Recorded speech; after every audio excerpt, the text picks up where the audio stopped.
Well, happy Monday morning, Business 20 students. This is Mr. D.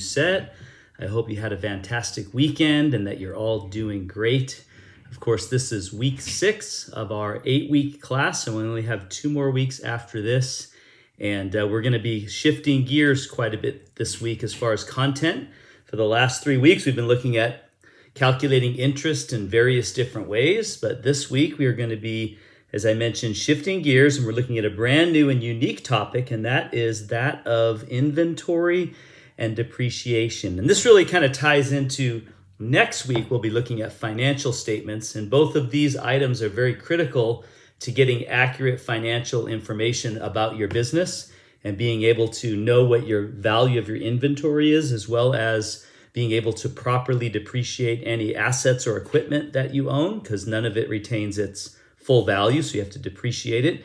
So we'll be explaining that. We'll also be going over many problems helping Sienna figure out what she should do as far as calculating and valuing her inventory, and of course depreciating some of the equipment that she has purchased. And so I'm going to go ahead and share my screen, and here we are on the home page in Canvas, and this week we are in the second half of module number 3.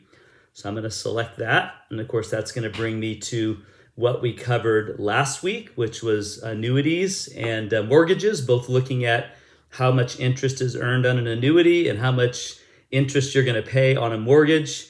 And so those were the last of our interest-related problems, and of course we helped Sienna make some financial decisions based on the information that she discovered, her and her employees. So this week we're moving into week number 6, module number 3. So once again, there is a read me first document here, and I encourage you to read that.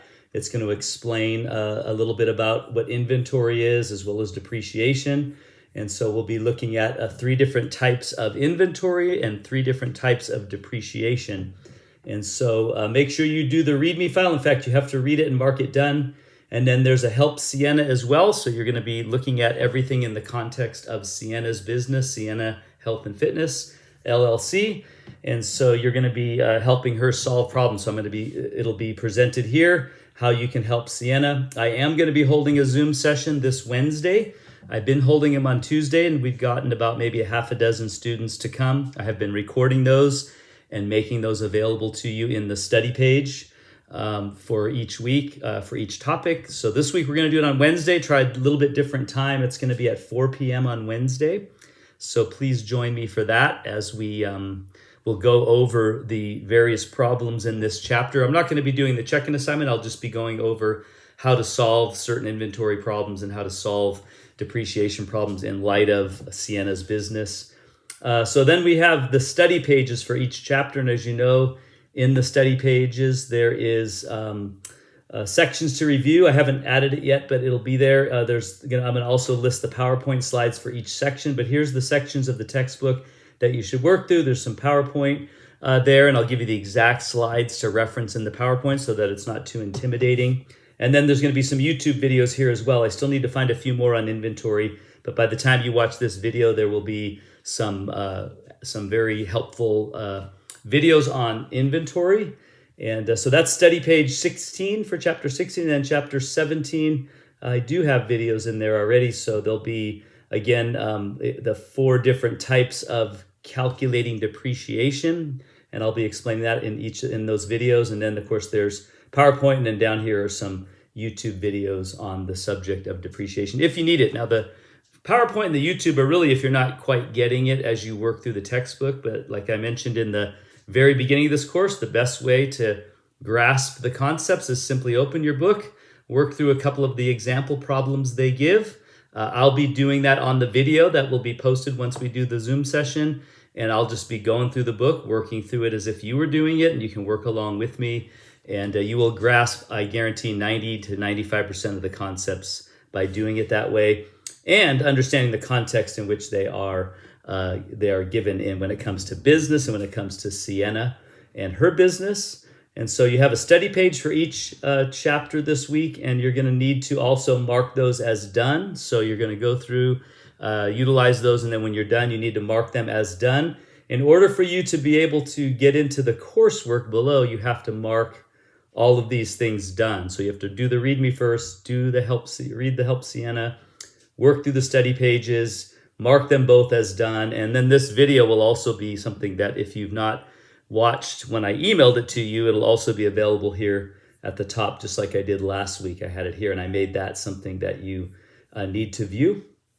And then once you've done your job in studying, there is, by the way, some tips on solving word problems as well as a formula sheet for this week. There's not much on the formula sheet because the only formula you're going to have is the depreciation formulas. Other than that, everything is, and also an average inventory formula. But there's just a couple, and so those are in the formula page if you need them. And then we have, of course, our check-in assignment, which is really the heart of this course as far as working through the problems and then me giving you feedback as you do. And so you're going to be solving a number of problems for Sienna. And if you turn that in by Thursday of this week, I will give you feedback on Friday. And that way you can see where you went wrong as we've been doing all along, and you can make whatever corrections you need to before you take the quiz. And then the quiz as well is actually now 6 questions. They're predominantly fill-in questions, but you're working through some similar problems.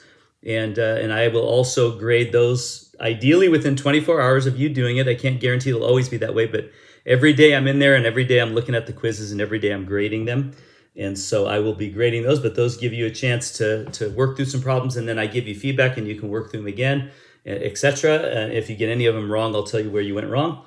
And then the last thing, of course, is to complete your case study. And this is where you are not forgetting inflation. This is a problem where Sienna is thinking about expanding her business, and she needs to figure out what her construction costs are going to be in the future in light of inflation. Of course, we're dealing with that right now in our world. And so something that may have cost you so much today in 5 years from now might cost you quite a bit more based on the rate of inflation. So that's what you'll be solving and helping Sienna know how much money does she need to put away in an annuity, a sinking fund, so that way she'll have enough to do the construction in the days ahead. So that's your coursework for this week. Again, the first half is all just getting you ready to take your quiz, to do your check-in assignment, and then to complete your case study. Many of you probably have already completed the case study, but if you've not done it, you have one more week to do it. We opened it up last week. But that's it for the week, everybody. If you need anything, you know I'm available. Please join me in the Zoom session on Wednesday at 4. If you need anything, please get a hold of me. I also have my office hours listed on the homepage, as you know, and you can meet with me in the office hours while I'm there. Or if you can't meet during the office hours, if you select that, it gives you my office hours.